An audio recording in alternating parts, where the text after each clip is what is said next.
Let me begin recording. So we're now on record.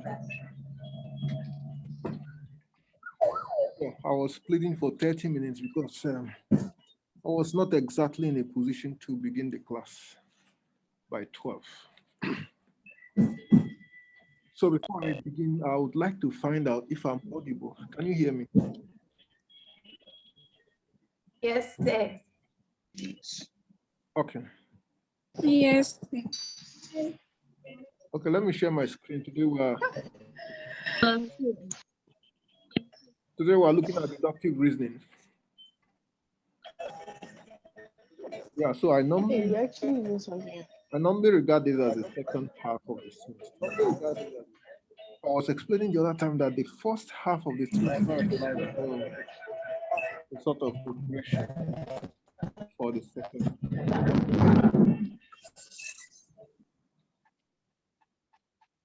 And in that first half, we were going through some concepts in language and meaning. We were studying statements that are not logical. You remember we were doing metaphors, proverbs. We were looking at meaning defects. And we learned how to identify passages that are argumentative or not. So now it's time to study arguments.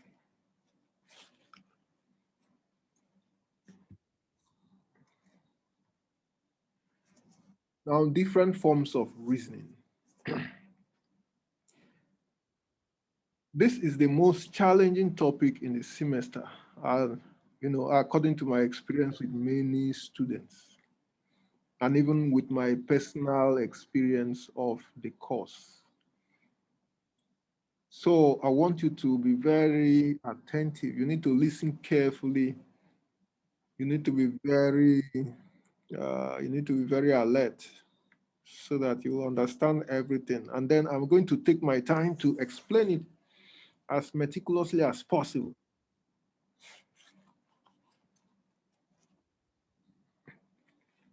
Okay.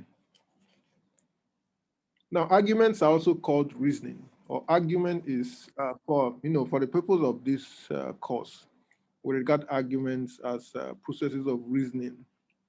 And an argument is to argue is also to reason. And then we also call arguments syllogisms.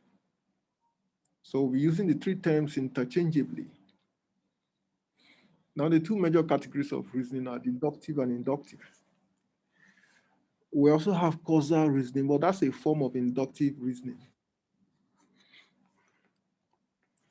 Now for deductive reasoning,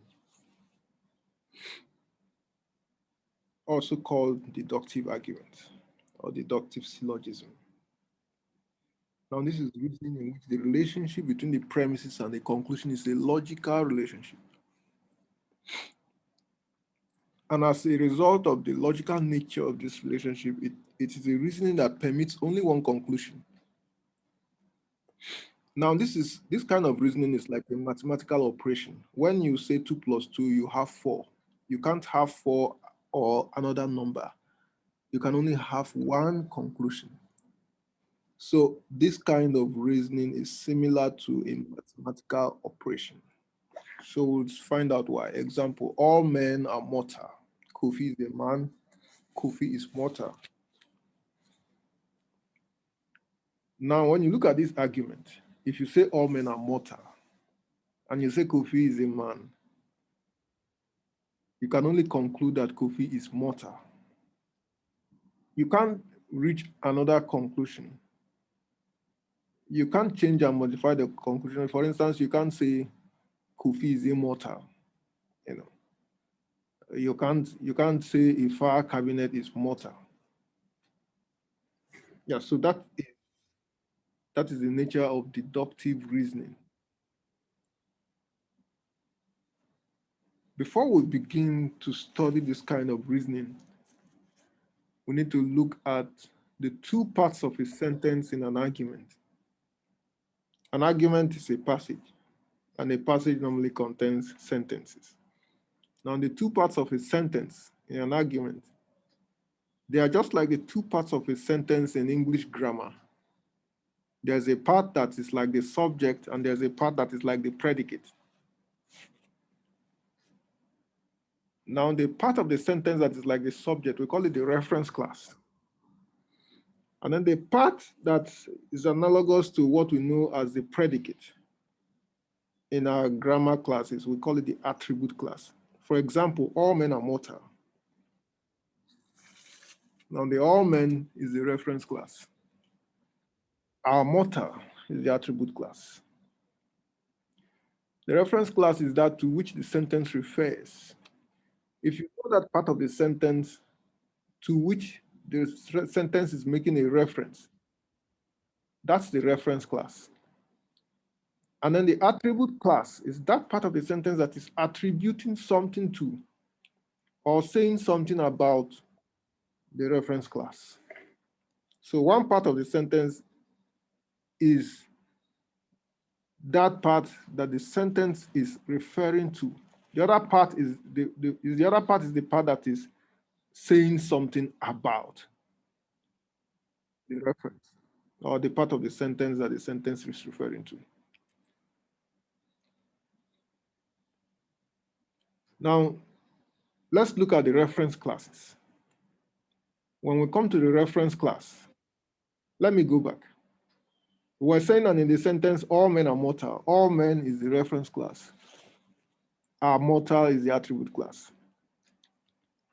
Okay, so let's look at reference classes. Reference class can be finite or infinite.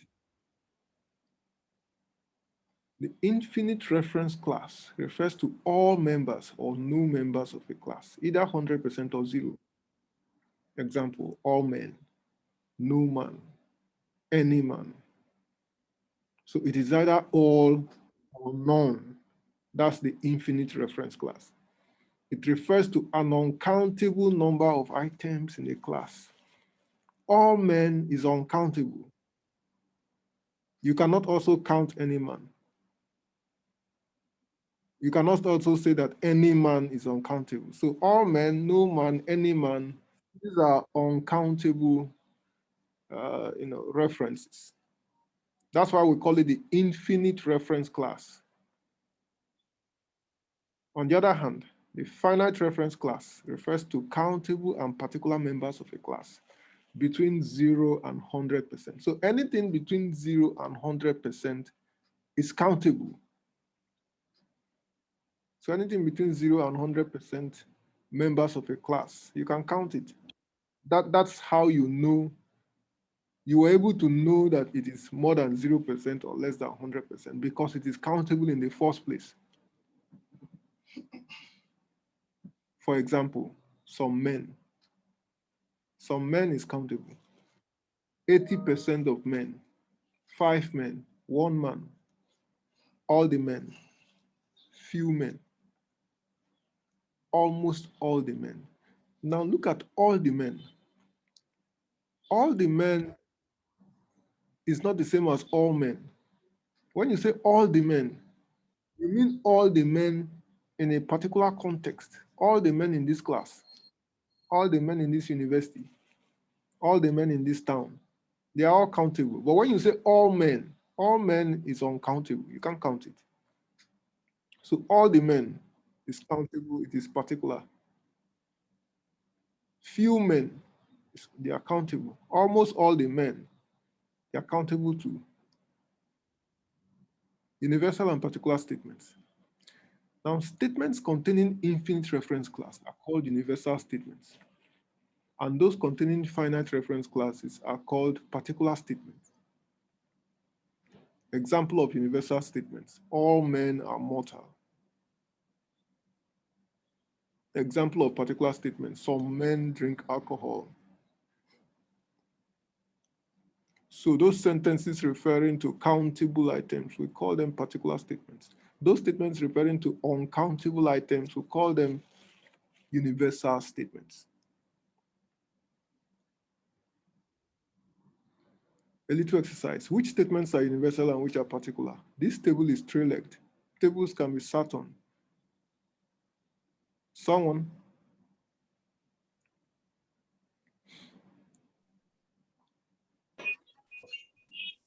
Go ahead.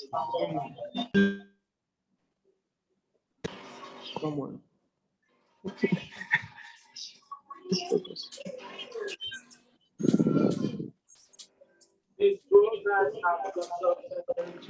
Someone. Go ahead. Say, 1, 2, 3. say, oh, Yes, go ahead. say, please, say the first sentence is a particular statement. This, and then next person for the second. Sir, labels can be sat on. It's universal. Universal. And then Nuku, the third statement. Sir, James and Mary passed the examination is particular. Okay, good. Abu Bakr, the last statement. Abu Bakr. All visitors should treat her as Yes, what? universal. Universal statements. Okay, that's good. So please raise down your hand, bring down your hands. Let's move ahead since we don't have much time. So let's look at the question of the issue of validity. What is validity? An argument is valid if the premises make the conclusion necessary and the conclusion follows with certainty. Look at it again. An argument is valid if the premises make the conclusion necessary. If the premises make the conclusion necessary. Let's go back and see what it means. Look at this argument. All men are mortal. Kofi is a man. Can you not say that the premises make the conclusion necessary?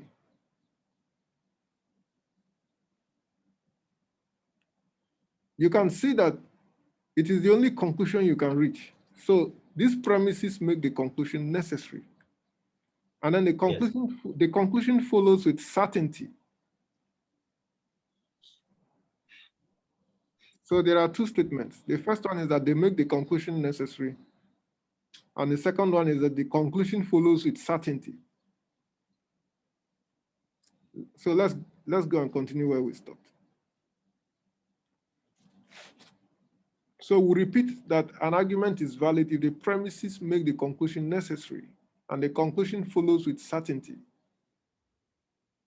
All valid arguments are deductive arguments. Inductive arguments are strictly not valid. We'll soon find out about that. So deductive argument is a purely mathematical argument. The relationship between the premises and the conclusion is logical. Okay, refer back to the example of deductive argument. We just did that.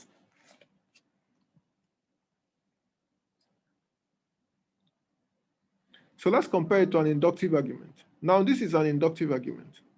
95% of men are honest.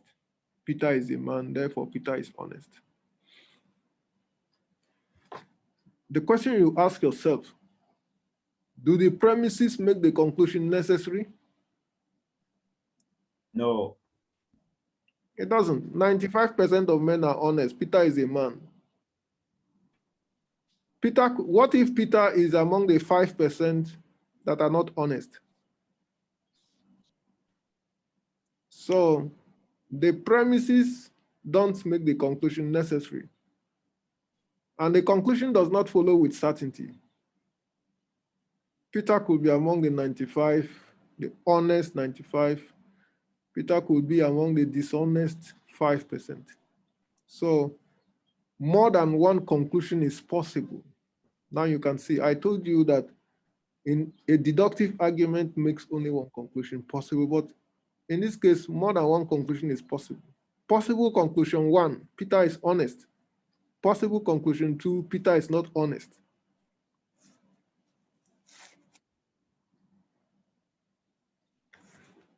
Okay, so let's move on. Now let's sort out another technicality. There is this hidden conditional if and then. Most of you are familiar with the if-then statement. If this, then that. If that, then this. If the school fees are too expensive, then I'll not go to school. If I'm rich, I can go to America. If the pandemic is still on, then I'll stay at home. If I'm hungry, then I'll go and eat. If this, then that. If that, then this. So those kinds of statements, the if-then statements, they are called conditional statements. Any statement containing if and then is a conditional statement. Okay. Now, what we're saying is that all arguments have hidden conditionals. All arguments have hidden conditionals. Let's see how it is. Let's see why. Now look at the categorical statement, all men are mortal.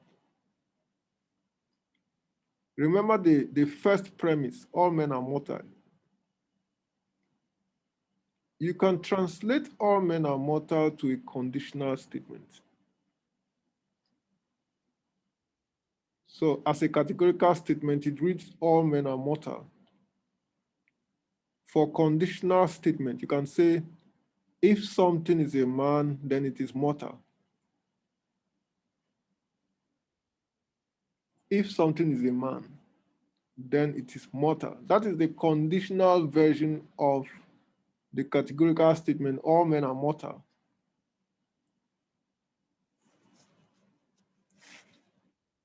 Now, remember our original argument. All men are mortal, Kofi is a man, Kofi is mortal. Now change the categorical statement of premise 1 to a conditional statement. All men are mortal. If something is a man, then it is mortal. Then use it to replace the categorical statement of our original argument. So in this new argument, instead of all men are mortal, you have if something is a man, then it is mortal. Then Peter is a man, therefore Peter is mortal.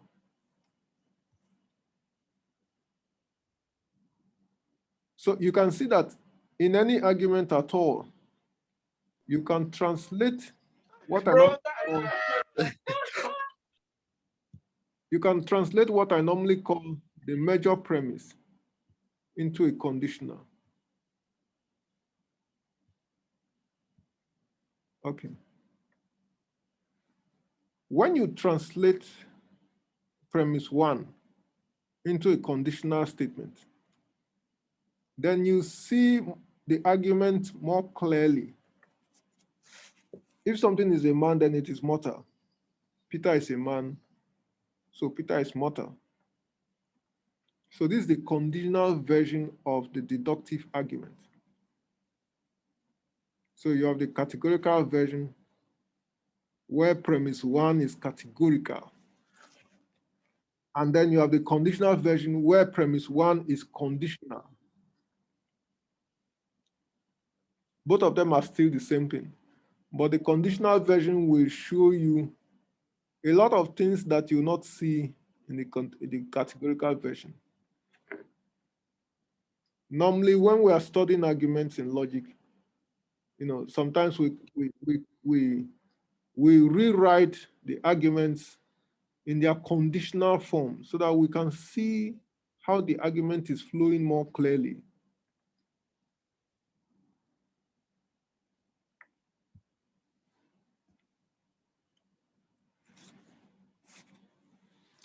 Now look at this. Categorical version, all men are mortal. Peter is a man, Peter is mortal. Now let's replace this argument. Let's put this argument in a symbolic form. All men are mortal, all A's are B's. So we use A to represent men, we use B to represent mortal. And then we find another terminology for Peter. So Peter will be X.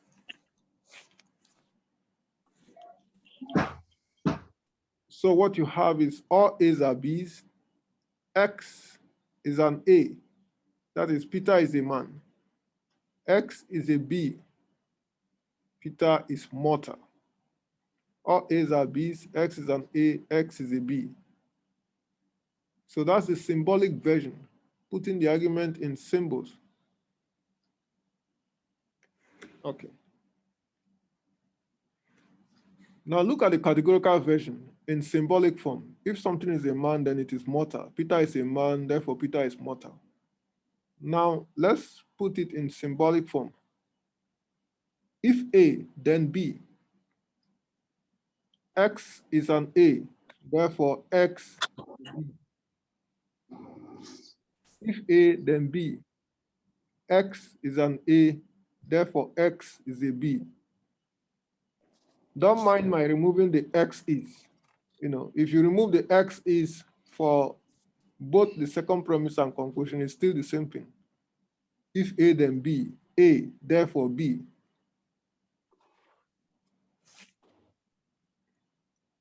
Or you can say if A, then B. We have A, therefore we have B. All right. Godfred, put off your mic.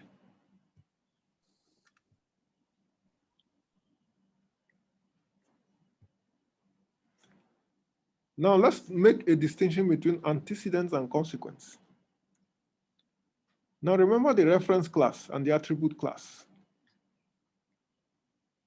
We said the reference class is like the subject, the attribute class is like the predicate. If we restate any categorical proposition as a conditional statement, that is, if we convert an argument into its conditional form, the reference class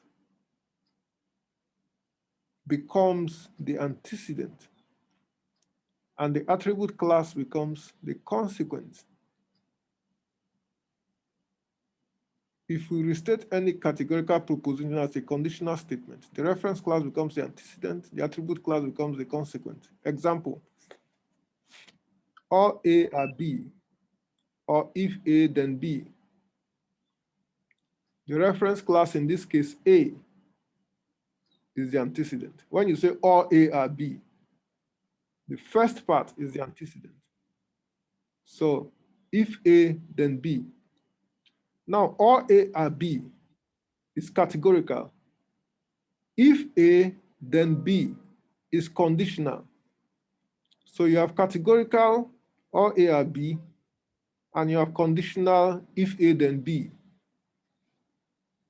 We're saying that if you convert the categorical to the conditional, all A are B, into if A, then B, the reference class, in this case A, is the antecedent.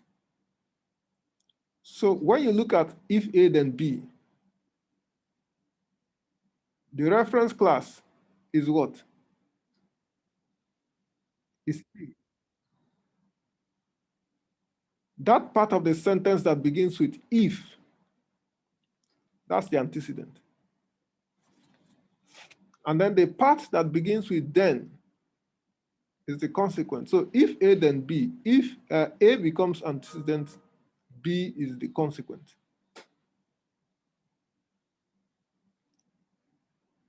So A is the antecedent, B is the consequent. So when you say all men are mortal, if something is a man, then it is mortal. So the first part of the statement, if something is a man, is the antecedent. Then it is mortal is the consequent.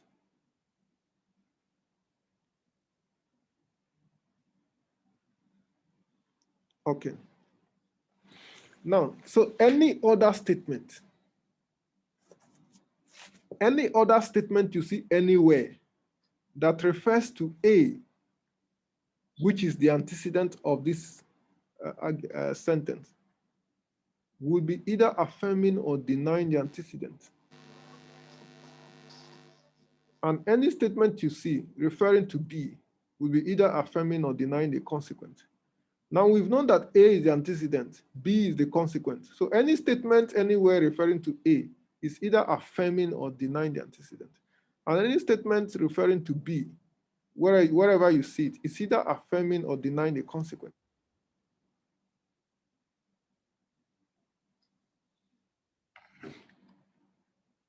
For example, X is an A. Now we said all A are B. A is antecedent, B is consequent. Now we are seeing another statement, X is an A. What is that sentence doing? It is affirming the antecedent. Remember that the original premise is all A are B. All A are B. So if you see a statement, X is an A, that affirms the antecedent. X is not an A, that denies the antecedent. X is a B, that's a statement that affirms the consequent. X is not a B, that denies the consequent.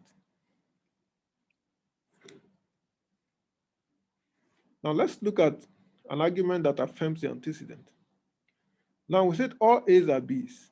X is an A, therefore X is a B.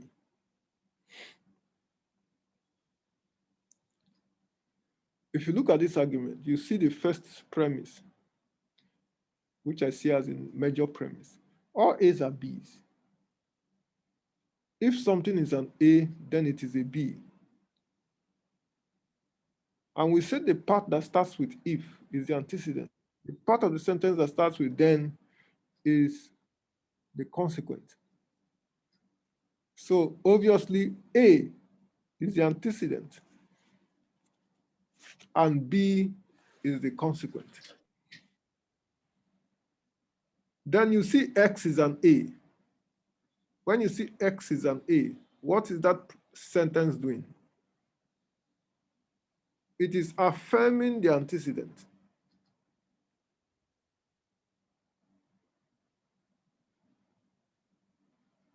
Yes, at the Mensa or at the Sylvester.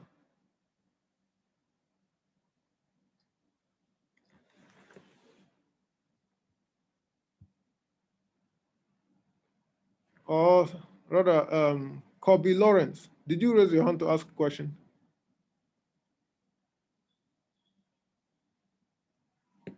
Okay.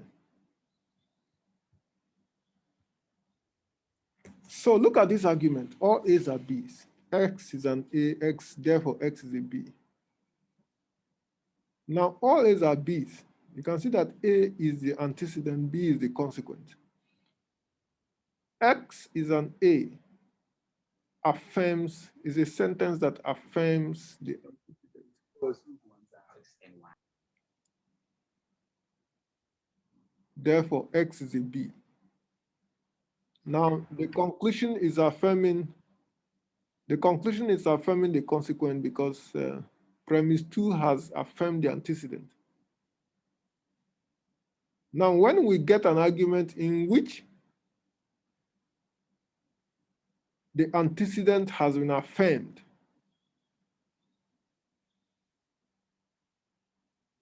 we say that the whole argument affirms the antecedent, not just the sentence that affirmed it. So it's not just the second premise or the second sentence is affirming the antecedent. The argument is an argument that affirms the antecedent. It affirms the antecedent in order to say something about the conclusion. In this case, it affirms the antecedent in order to affirm the consequent.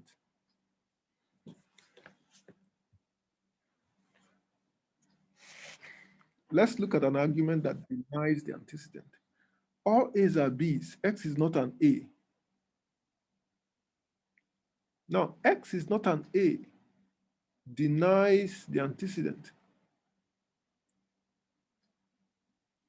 In this argument, or rather, this argument is an argument that denies the antecedent in order to deny the consequent. Now, look at premise 2. X is not an A. Because X has denied the antecedent, we say that the whole argument has denied the antecedent.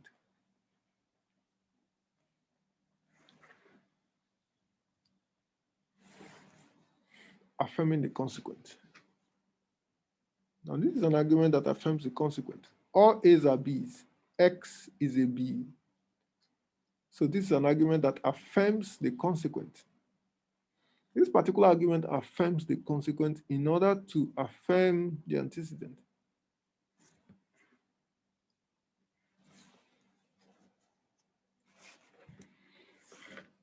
Denying the consequent. All A's are B's. X is not a B. Now, the statement X is not a B denies the consequent. So we can see that this is an argument that denies the consequent in order to deny the antecedent.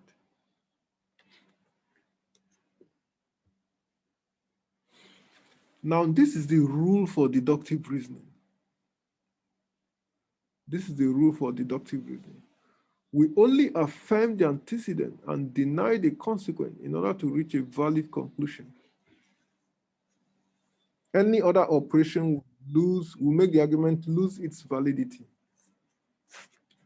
Now, we saw four kinds of arguments. We saw four kinds of arguments. An argument that affirms the antecedent, an argument that denies the antecedent. We also saw an argument that denies the consequent, an argument that affirms the consequent.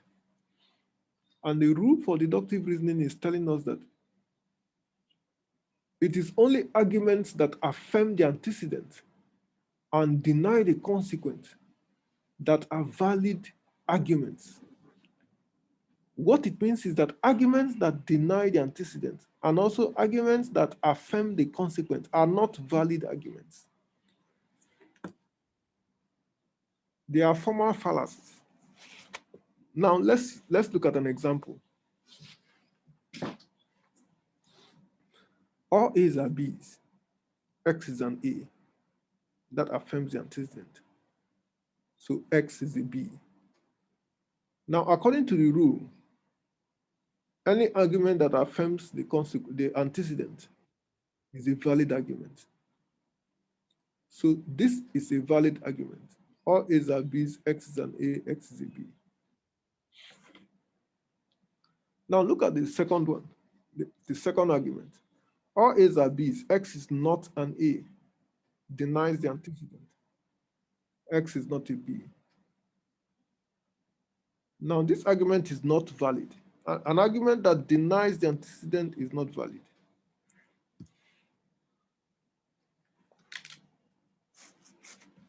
Now let's change arguments to words. All Ghanaians are Africans. Peter is a Ghanaian. It affirms the antecedent. Therefore, Peter is an African. A valid argument. Now, this argument affirms the antecedent, so it is valid according to the rule. Now look at the next argument. All Ghanaians are Africans. Peter is not a Ghanaian. Denies the antecedent. Peter is not an African. This argument is not a valid argument. So we'll soon see why.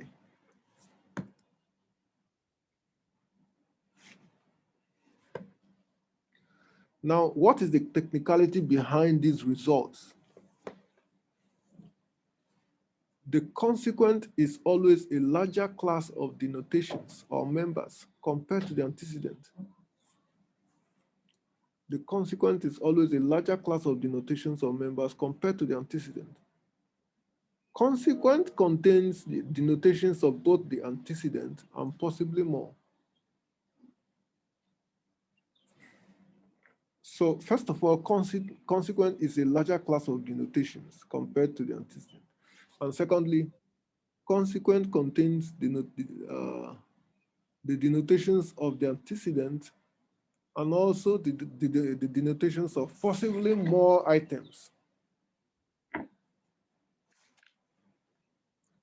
Now, the consequent Africans contains more members than the antecedent Ghanaians. If you say so, all Ghanaians are Africans, and you say Peter is a Ghanaian, definitely Peter will be an African. That's because Africa contains a larger class of items compared to Ghanaians. So if you identify Peter as a Ghanaian and an African,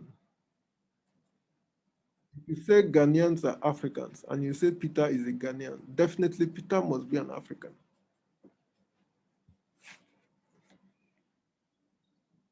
But when you say that Peter is not an African, in order to say that Peter is not a Ghanaian, then you'll be wrong. Because if you say Peter is not an African, the conclusion that Peter is not a Ghanaian does not follow with certainty. There are other African nationalities. There are other nationalities in Africa. So denying someone of being a member of being an African does not automatically mean that he's denied of being a Ghanaian.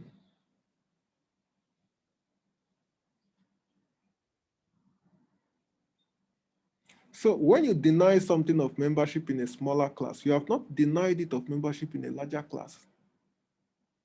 But when you deny something of membership in a larger class containing all the members of a smaller class, you have automatically denied it of membership in a smaller class. Let's see how it works. Before we come to deductive arguments, let us look at some maps. Now, let's imagine that we drew boxes that show the sizes of the antecedent and the consequent. When you say all men are mortal, men is antecedent, mortal is consequent. We said consequent will be a larger class of items compared to men. Now, in the first place, all men are mortals. That's what the argument said. But not all mortals are men.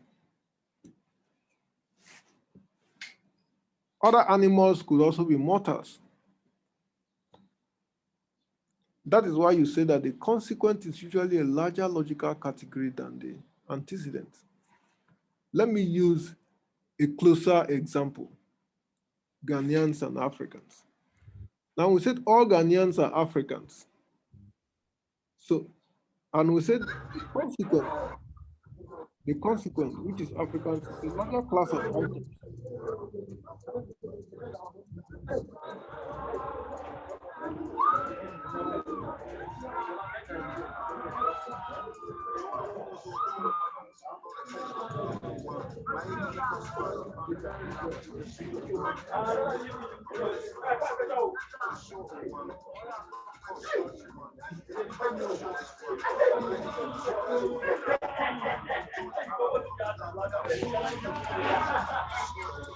Now I just muted everyone, so I'm struggling to understand where the noise is coming from.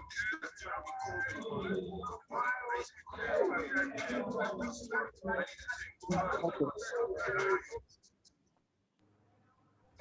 So we said all Ghanaians are Africans. If all Ghanaians are Africans, then it suggests that Africans could be more than just Ghanaians. That is why we always explain that the consequent is normally a larger class of items. The consequent can accommodate more than the antecedent. When you say that the antecedent is part of the consequent, you're also saying that the consequent can accommodate much more.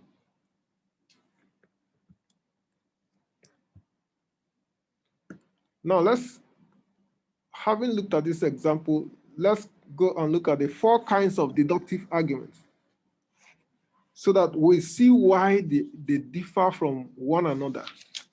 Now, 4 kinds of deductive arguments. First of all, we have modus ponens.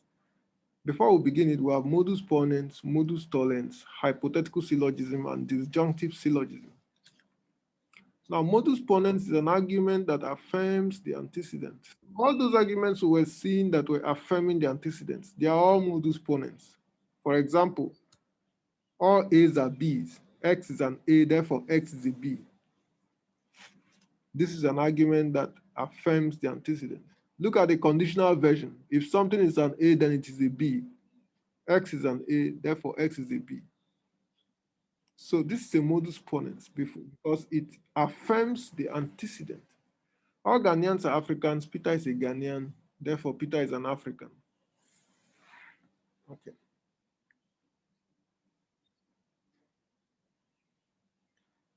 Why is it so? I'll use this diagram to show why it is so. We said all Ghanaians are Africans. Peter is a Ghanaian, therefore Peter is an African. Now, if all Ghanaians are Africans, this is the box containing Ghanaians. If you say Peter is in this box, then automatically Peter is in the whole box, is in the bigger box. So when you say all Ghanaians are Africans, Peter is a Ghanaian, therefore Peter is an African. The argument is correct. It's a valid argument. Remember that Ghanaians is antecedent, Africans is consequent.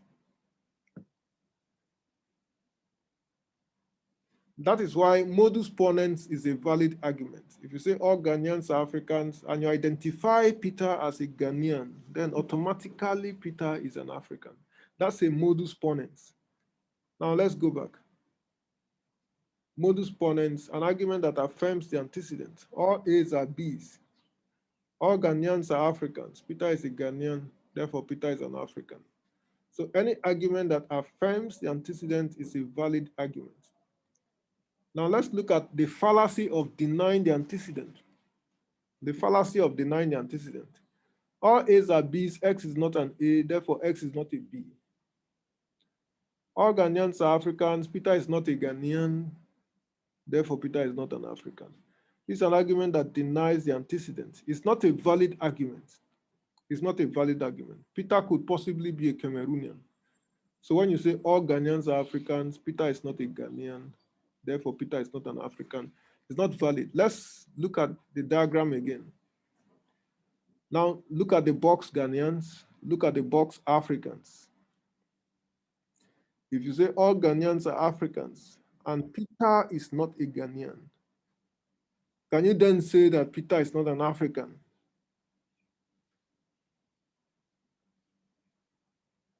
You can't say that. If you say Peter is not a Ghanaian, then what you have said is that Peter doesn't belong to anything in this small box. But what about the whole of this space? Can Peter not be here?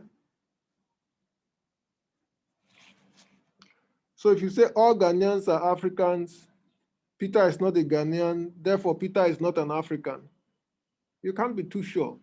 The premises do not make the conclusion necessary. And the conclusion doesn't follow with certainty. So it's not a valid argument. Remember, we said that for any argument to be valid, the premises make the conclusion necessary.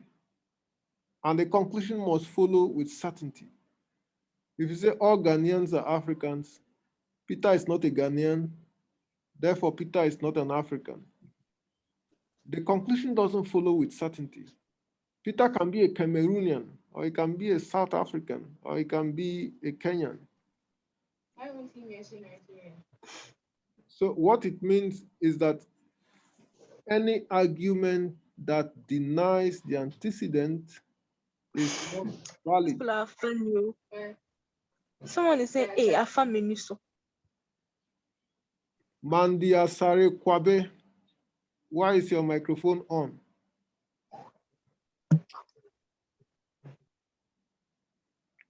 Okay.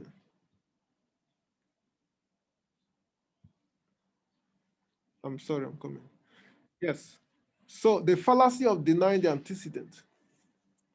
We said any argument that denies the antecedent is not a valid argument. Okay.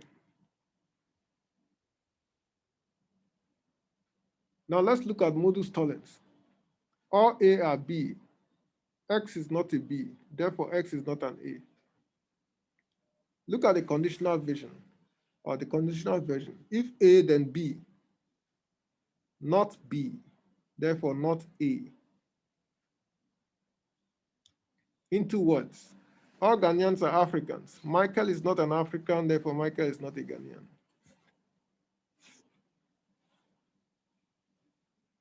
This is an argument that denies the consequent. Is it a valid operation? Let's go back to the diagram. It's not valid. Now let's look at, no, look, let me allow, just let me allow you to look at the diagram before you conclude. Now look at Ghanaians, look at the box Ghanaians, look at the box Africans. All Ghanaians are Africans, right? If you say Michael is not a Ghanaian, oh, sorry, if you say Michael is not an African, in order to conclude that Michael is not a Ghanaian, is it valid or invalid? It is valid. It's valid. Okay. Yeah. So that's a valid argument. If you are able to conclude that Michael is not an African at all, then automatically he cannot be a Ghanaian. So you can deny that someone is a Ghanaian by denying that he's an African.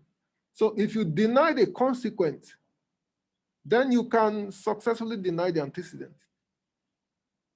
So that's modus tollens. All A are B. Double X for is me. not a B, therefore X is not an A. Look at that.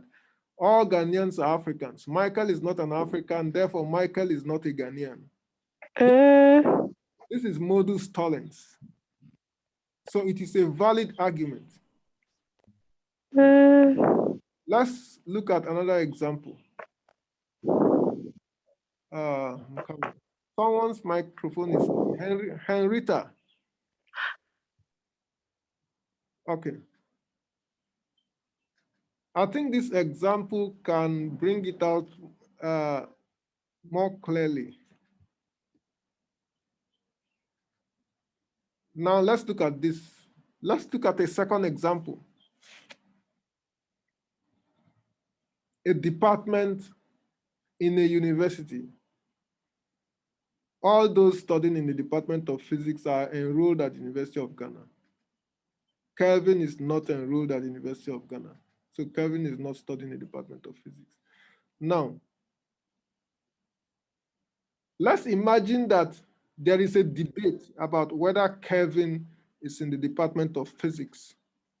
Some people are saying Kelvin is in the Department of Physics. Some people are saying Kelvin is not in the Department of Physics. And then someone goes to the registry to find out whether Kelvin is enrolled at the University of Ghana. Then the registrar tells the person that Kelvin is not enrolled at the University of Ghana. So can you then say that Kelvin is in the Department of Physics? No. No. No, sir. You can't say that. Now, No, you cannot say that. yeah, you can't say that. So now, University of Ghana is the consequent. Look at the first premise. Look at the first premise. Sorry, let me mute everyone.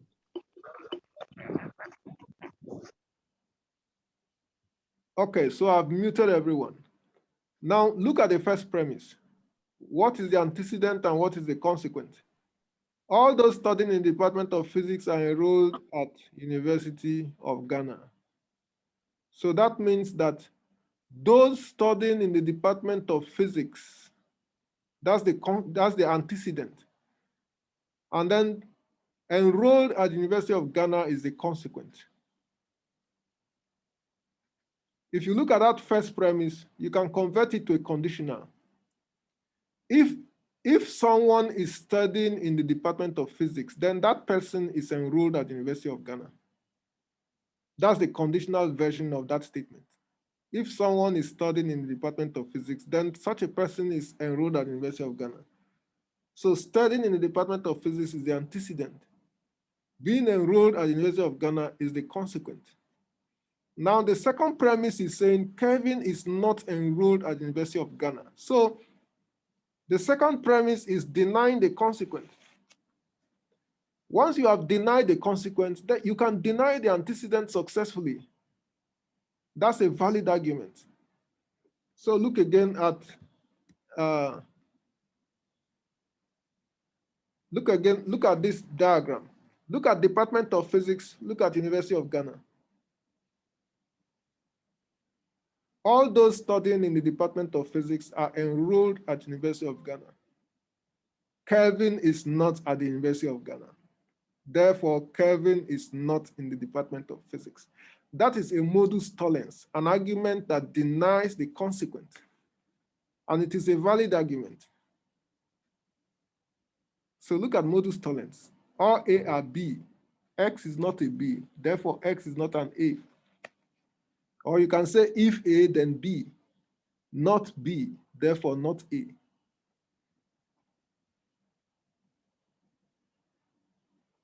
So modus tollens is a valid argument. What about the opposite of modus tollens? What about affirming the consequent? What about affirming the consequent? All A are B, X is a B, therefore X is an A. Now let's go back to this diagram. We say all those studying in the Department of Physics are enrolled at the University of Ghana. Kelvin is enrolled at the University of Ghana, therefore Kelvin is studying in the Department of Physics. Are you sure that argument follows with certainty? No. Yes. No, sir. No, sir. Yeah, so if you say, Not at all. yes, if you say Kevin is studying at Kevin is enrolled at the University of Ghana, you cannot just conclude that he's studying in the Department of Physics because he could be in the Department of Chemistry. So any argument that affirms the consequent in order to reach a conclusion is not a valid argument. Remember that the University of Ghana is a consequent. An argument that affirms the consequent in order to reach a valid conclusion, cannot be a valid argument. Now let's look at this. The fallacy of affirming the consequent. All A are B, X is a B, therefore X is an A. Or if A, then B, B, therefore A. Now let's look at this. All Ghanaians are Africans.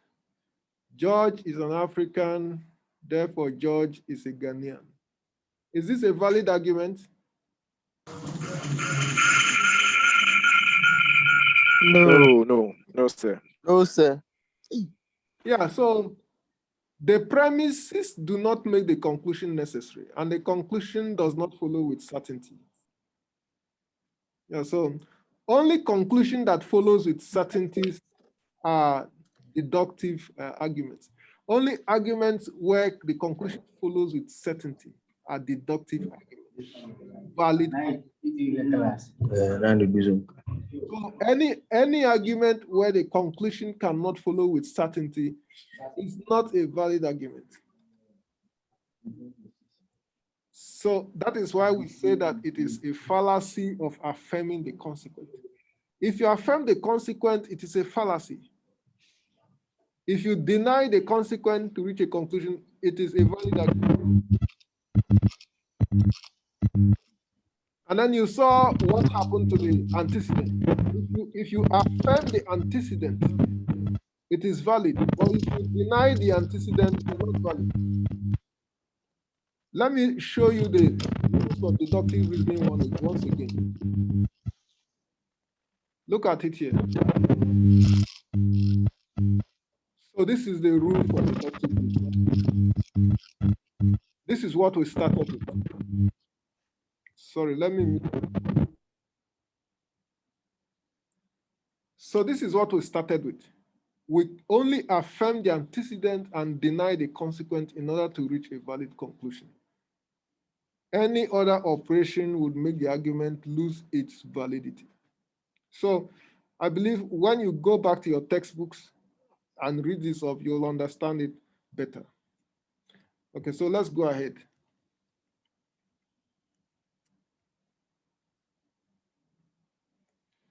Okay, so we're saying that the explanation is that a consequent contains a logically larger category of denotations than the antecedent.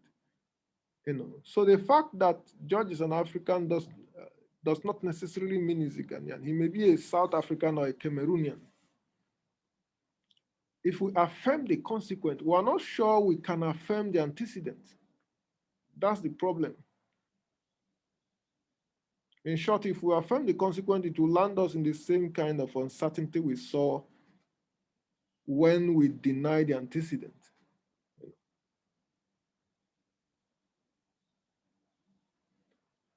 So let's look at another form of the fallacy of modus tollens. Now, sorry, the fallacy of affirming the consequent. All A are not B. X is not a B. Therefore, X is an A. Remember that two negatives form a positive. When you combine two negatives, what you have is a positive. So all A are B, X is not a B. You can as well remove the negatives in the two and have positive statements. All A are B, S is a B. So that is an argument that affirms the consequent. Once you have two negatives, then you have a positive. So all A are not B. X is not a B. That's an affirmation. It's not a denial, it's an affirmation. So that's another form of making an affirmation. So remember that, because you can be tested like this. Okay.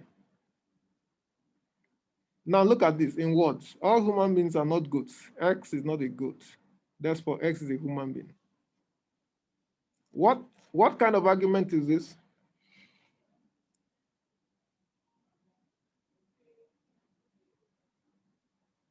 All human beings are not goats. X is not a goat. It is an argument that affirms the consequent. You can see statement 1 are not goats. Statement 2 is not a goat. So it's an affirmation. Double negative is positive. So our double negative is affirmation. Okay. Now let's go ahead. Hypothetical syllogism. So now we have done two kinds of deductive arguments. We did modus ponens and we did modus tollens. Modus ponens is an argument that affirms the antecedent. Modus tollens is an argument that denies the consequent. Now the third kind of deductive argument, we call it hypothetical syllogism. An argument where the consequent of an initial or first premise becomes the antecedent of a second or subsequent premise. So you see the consequent of a premise, it becomes the antecedent of the next premise. Just like that. Let me give you an example. All A are B, all B are C. You can see that the consequent of premise 1 has become the antecedent of premise 2. And the consequent of premise 2 can become the antecedent of a third premise. So you can say all A are B, all B are C, all C are D, all D are E, all E are F, all F are G, and you continue down. That's why we say that the consequent of a particular premise becomes the antecedent of the next premise. And then the conclusion, what the conclusion does is to bring together the very first antecedent and the very last consequent. The conclusion brings together the very first antecedent and the very last consequent. In this case, it is A and C. Okay, let's look at the definition again. An argument where the consequent of an initial of first premise becomes the antecedent of a second or subsequent premise. And then the subsequent premises feature the consequence of their predecessors as their antecedents.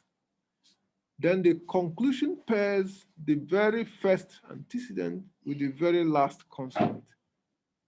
So now this particular example, you can stretch it from A to Z.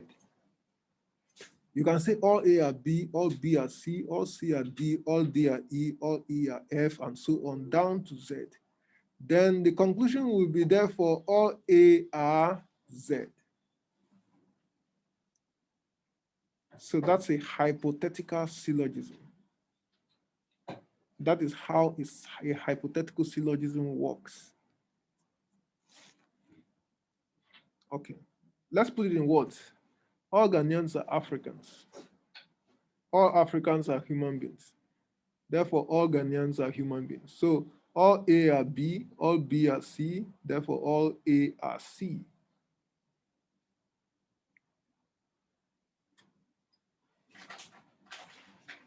You can even put it in conditional form. Look at the second example.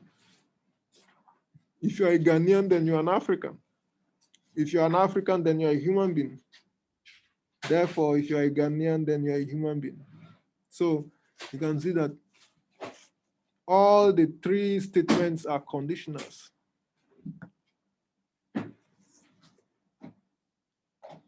Now the explanation. We notice that the consequent of the first premise, which is B, becomes the antecedent of the second premise.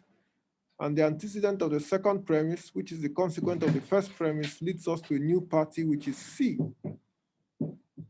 So that's how it works. Now let's look at two fallacies of hypothetical syllogism. Hypothetical syllogism has two fallacies. Let's look at the first one. The first fallacy, all A are B, all B are C. Therefore, all C are A. So the problem is in the conclusion. Instead of saying, therefore, all A are C, you say, therefore, all C are A. Now, let's put it in words. All Ghanaians are Africans, all Africans are human beings, therefore, all human beings are Ghanaians. So you can see it's a hypothetical fallacy or a fallacy of hypothetical syllogism. Look at the conditional version. If you're a Ghanaian, then you're an African. If you're an African, then you're a human being. Therefore, if you're a human being, then you're a Ghanaian. You can see it doesn't work. Okay. Then the second fallacy of hypothetical syllogism. Yeah, so this one is different. All A are C, all B are C. So you can see this one is not all A are B. It just went straight to all A are C, all B are C. Therefore, all A are B. Let's put it in words. All Ghanaians are Africans. All Kenyans are Africans. Therefore, all Ghanaians are Kenyans. So it doesn't work. It doesn't work at all.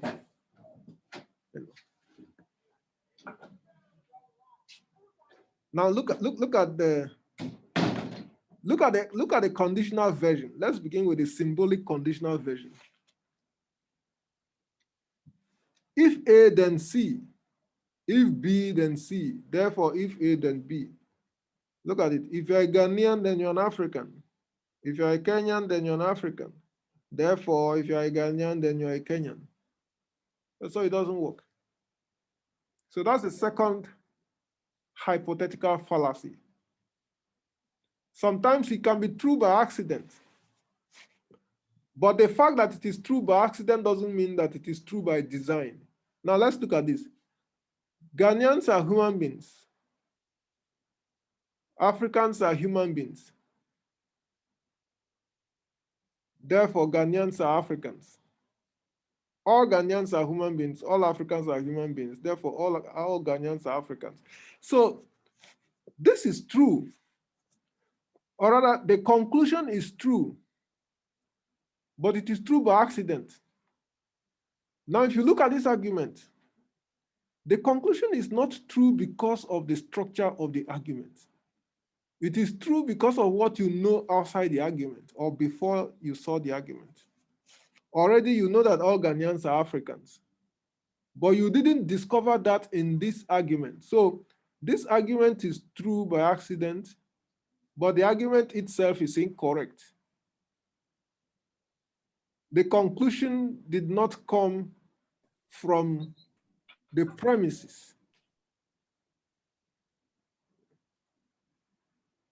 So you should be able to distinguish when an argument is, the conclusion of an argument is true by accident, and when the conclusion of an argument is true because of the structure of the argument.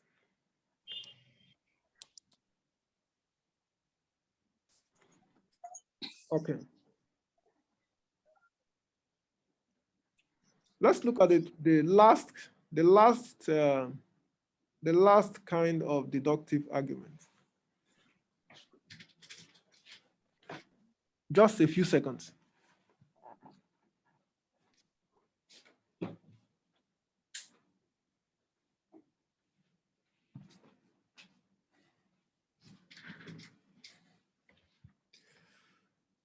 Now, this is the last kind of deductive argument. A syllogism where the main premise is disjunctive. So a disjunctive syllogism is a syllogism where the main premise is a disjunct, either or. You know, when you see an either or statement, when we affirm something of any of the disjunctive items, then we have automatically denied it the other disjunctive part. Now look at this. Either A is true or B is true. A is true, so B is false. Either A is true or B is true. A is true, so B is false. You know. Or either A is true or B is true. B is true, so A is false. Now look at it. If one of them is true, then the other must be false. Either I became a reverend father or I got married. I got married, so I didn't become a reverend father. Or either I became a reverend father or I got married. I became a reverend father, so I did not get married. So we call it a disjunctive syllogism. So a little exercise. Determine what kind of argument this is. Now look at this argument. Anytime he goes to town, he passes by my mother's house. Today he passed by my mother's house, so he went to town. What kind of argument is this?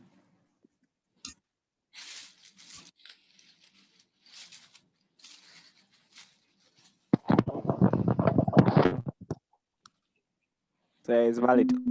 Disjunction. Yeah, but what kind of argument? Now, we saw modus ponens, modus tollens, hypothetical syllogism, and we saw disjunctive syllogism. We also saw the bad form of modus ponens and the bad form of modus tollens.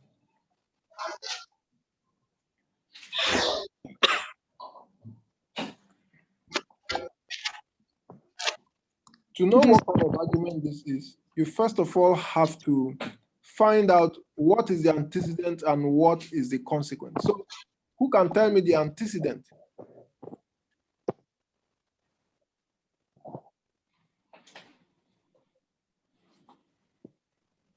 Yeah, someone raised his hand. Nuku. The antecedent. Yeah, so the antecedent is Anytime he goes to town. anytime he goes to town. Yes, that's fine. So can you educate the others on how you discover the antecedent?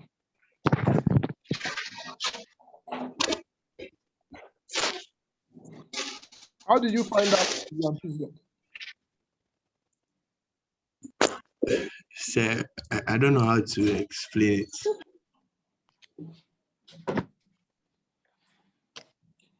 Now there are two premises. You look at those two premises very well. One of them one of them is convertible into antecedent and consequent, but the other one is not. If you look at today he passed by mother's house, if you look at premise 2, today he passed by my mother's house, you can't convert it into a conditional statement where you can get antecedent and consequent. It is premise 1 that you can convert into a conditional statement. And then the part of the sentence that begins with if is the antecedent, the part that begins with then is the consequent. So that's the first thing.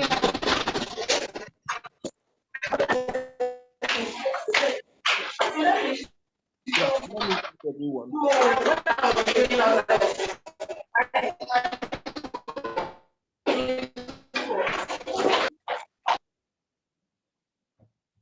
Okay, so I've muted everyone.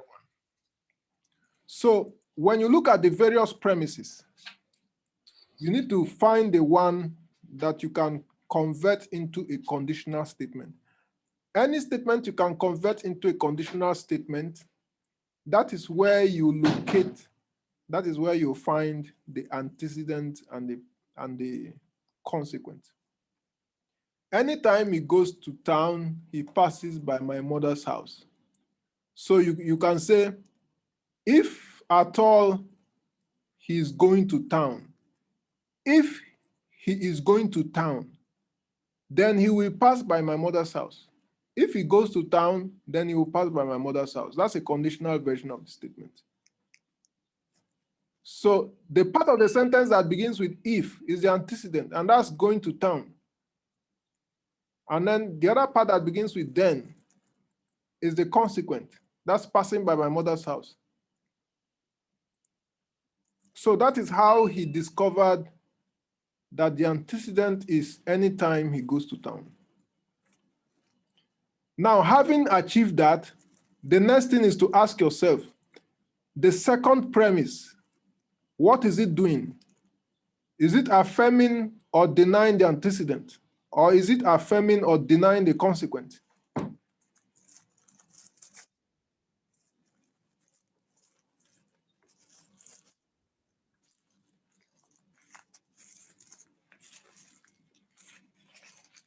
Is it an argument that affirms the antecedent, denies the antecedent, or affirms the consequent or denies the consequent? Yes, Nuku. Sir, it affirms the consequent. It affirms the consequent. Now, any argument that affirms the consequent, is it a valid argument?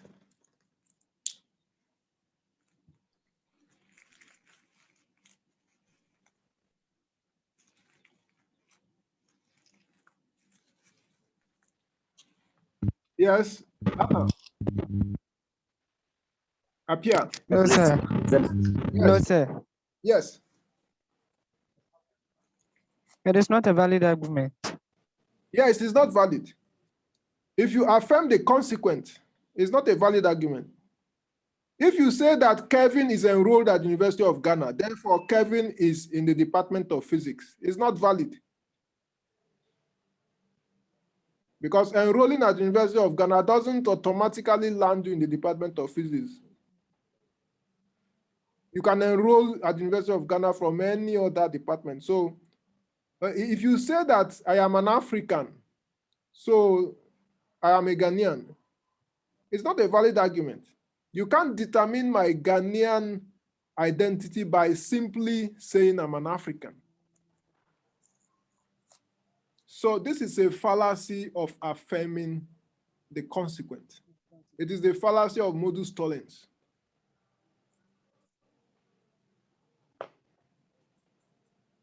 But if you were looking at it, you would not suspect. You can only know by doing your proper analysis. Because nothing shows that passing by my mother's house is larger than going to town. You know, you can't find those kind of things by just looking at the words. You have to perform your operation. You have to do the procedure, find out what is the antecedent and find out what is the consequent. And the consequent is always larger than the antecedent. There's no exception.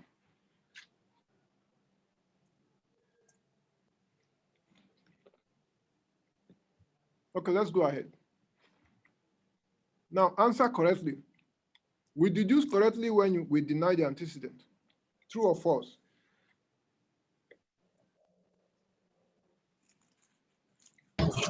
False. False. That's correct. Number 2, we deduce correctly when we affirm the antecedent. True or false? True. True. Okay, that's correct. Now, number 3, we deduce correctly when we deny the consequent. True or false? True. True. True. Okay, that's great. Now, number 4, we deduce correctly when we affirm the consequent. False. False. True. The false. It's false. False. False. All right, so now let's progress to the next subtopic, validity versus soundness. This is a very interesting part.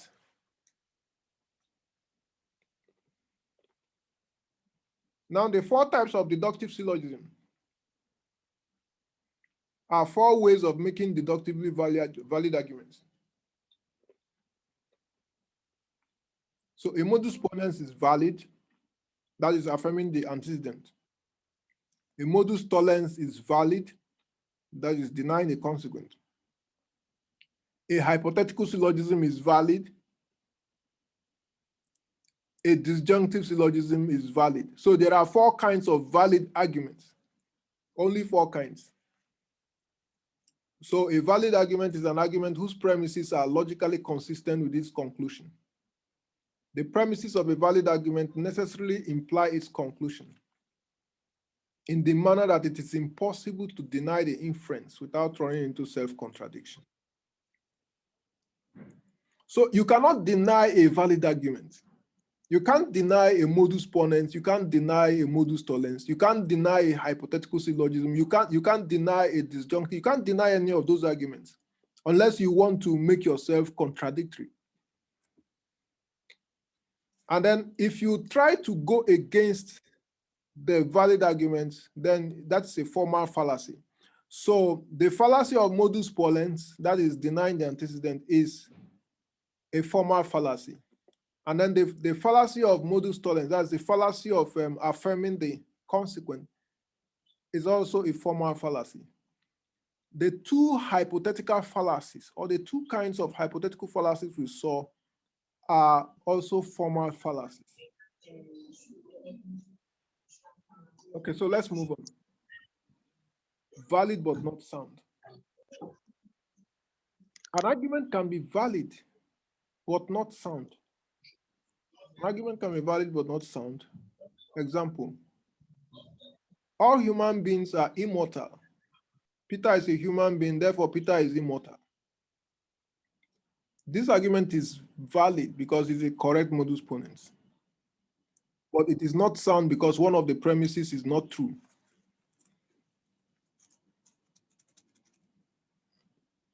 Now we changed mortal to immortal.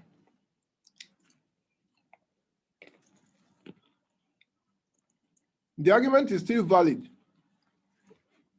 because it affirms the antecedents. So it's a valid modus ponens. But is the argument true? It's not true because the conclusion is not true. Peter is immortal is not true. Why is it not true? Because premise one contains false information. It's not true that all human beings are immortal. So that falsity or that falsehood entered the conclusion. So an argument can be valid but not true. If an argument is valid but it is not true, then the argument is not sound. For an argument to be sound, it has to be valid and it also has to be true.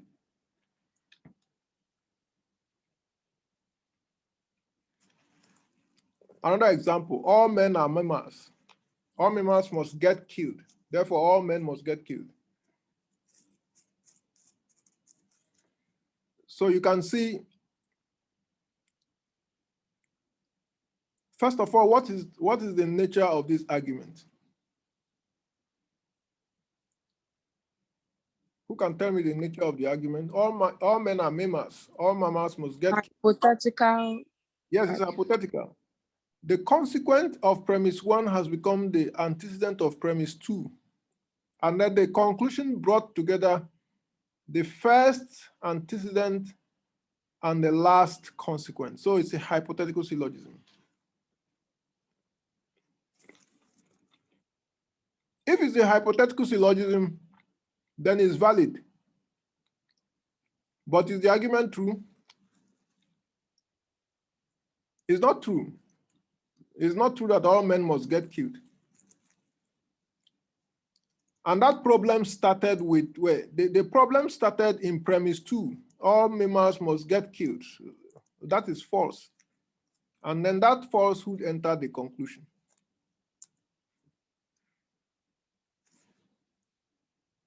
Okay.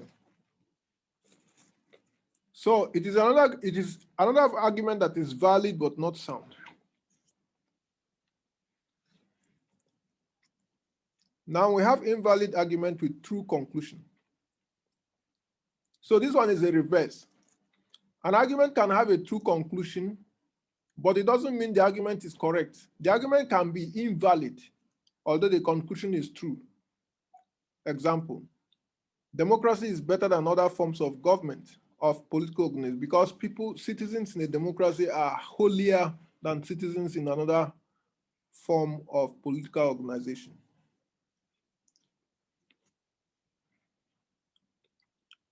Which one is the conclusion and which one is the premise? The conclusion comes before the premise. The conclusion is democracy is better than other forms of political organization. That's the conclusion. Then the second part, because citizens in a democracy are holier than this and that, that's the premise. So you have the conclusion followed by the premise in one single sentence. If you look at the conclusion is true. Democracy is better than other forms of political organization. That is true. But what about the premise? Is the premise correct? Because citizens in a democracy are holier than citizens in another form. That's not correct.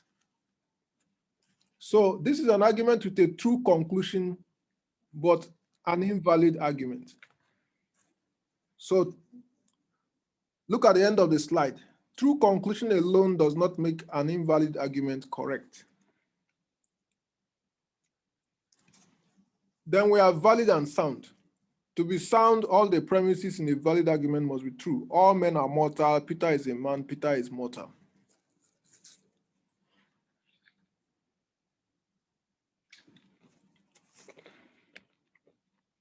Okay. Sorry. So this argument is valid. It affirms the antecedent. And it is sound because it is true. All the information in the argument are correct. So it is not only valid, but it is true. An argument that is valid and true is sound. So we can have three forms. We can have valid and sound. We can have valid and unsound. We can have invalid and unsound. Valid and sound. All snakes are reptiles. That is true. Cobra is a snake. That is true. Therefore, cobra is a reptile. That is true. So everything here is true. And it is also, cobra is a snake. That's affirming the antecedent. So it is an argument that affirms the antecedent. It is a valid modus ponens, and it is true. So it's a sound argument. So valid because it follows the correct rule for deductive reasoning, affirming the antecedent, and it is true because all the premises are true. Now let's see this one, valid but unsound.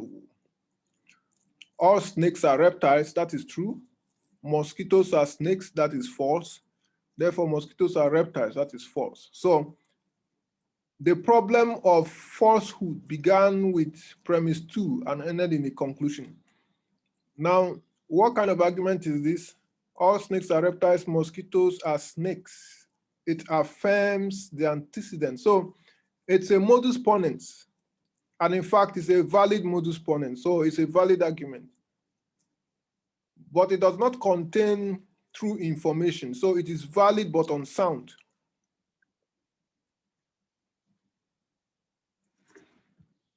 Okay. So both valid and unsound. All snakes are reptiles. That's true. Mosquitoes are reptiles. That's not correct. Therefore, mosquitoes are snakes. So the argument is not true. What about the structure of the argument? What kind of argument is this? All snakes are reptiles. Mosquitoes are reptiles. So affirms the consequent. An argument that affirms the consequent, that's a fallacy. That's a fallacy of affirming the consequent. So it is invalid and it is also not true. Invalid because the argument affirms the consequent, unsound because one of the premises is not true. Is an invalid but sound argument possible? No. An invalid argument is unsound. It cannot be sound. Even if the premises and the conclusion are all true. So all Ghanaians are Africans is true. Kofi is an African is true. Therefore, Kofi is a Ghanaian. Now, so Kofi is an African. It affirms the consequent. So it's a fallacy of modus tollens. So the argument is invalid, but the conclusion that Kofi is a Ghanaian can be correct. It can be true. But it is not true because of the structure of the argument. You can only know whether Kofi is a Ghanaian from information coming outside this argument. You can't know that from the two premises. So the technicality is that validity is needed for soundness. Validity is needed for soundness, but soundness is not needed for validity. An argument can be valid and it is not sound. Some arguments are valid but not true. Now, soundness needs both validity and truth. Soundness needs both validity and truth. Now, a little exercise. Identify the missing premise in each of the following deductive arguments.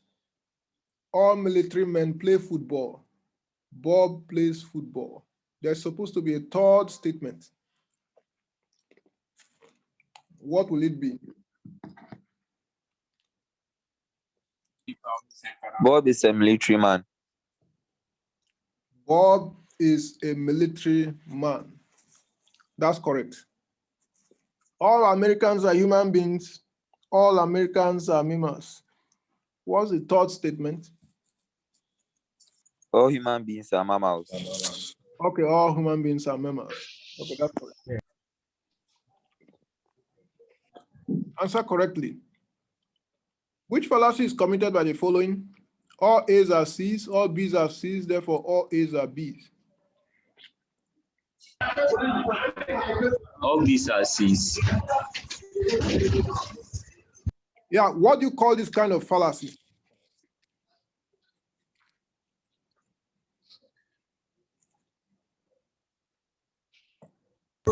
Sir, please come again. What is the name for this kind of fallacy? The rhetorical fallacy of rhetorical syllogism. Do you mean hypothetical syllogism? Yeah. Yes, please. Yeah, so that's the fallacy of hypothetical syllogism. Describe the following arguments. All Europeans are not my friends. Ben is not a European, therefore Ben is not my friend.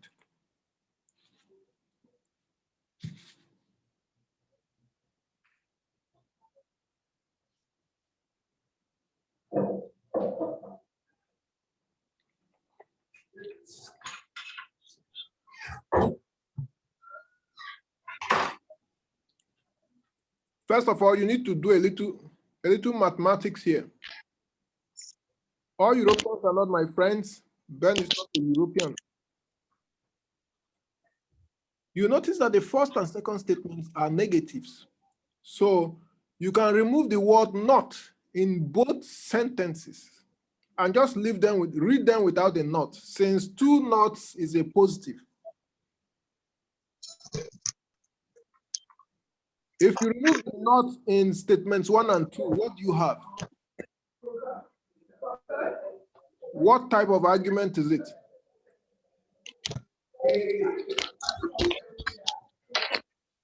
Yeah, Paddison.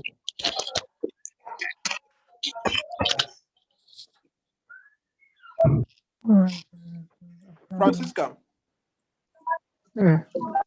Modus ponens. A modus. Ponens. A modus ponens. That's correct.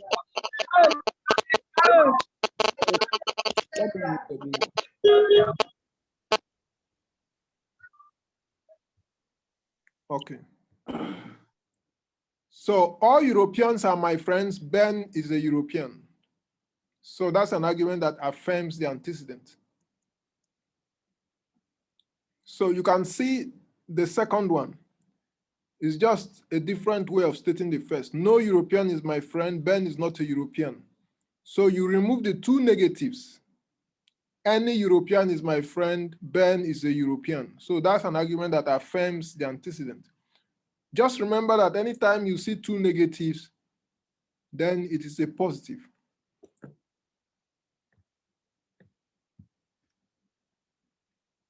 So we'll do inductive reasoning next week. Any questions?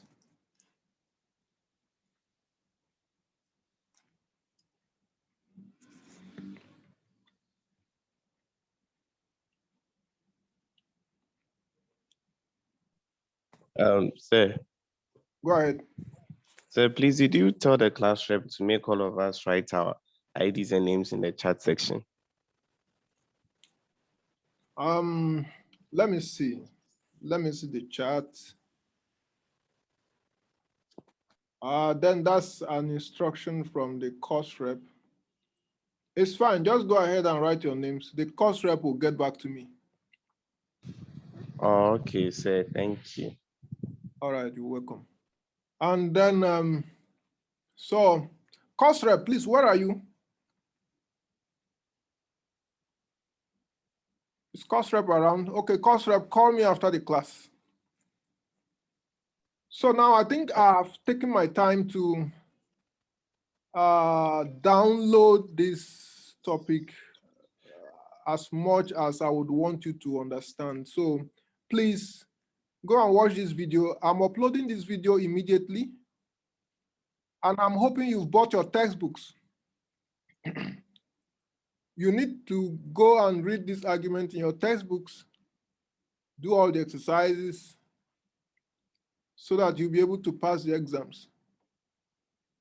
At least you can see how challenging the course has become. This is the first difficult topic since we started.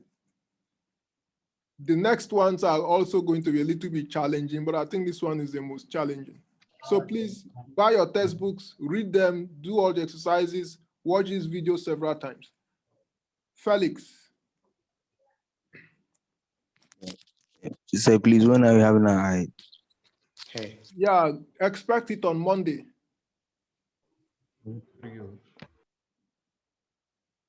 All right, so I'm going to leave you guys. Felix, do you have a last word? Okay. No. All right, so please have a very good day. We shall be encountering by Wednesday next week for inductive reasoning. Bye-bye. No, pray. The day is not where we started.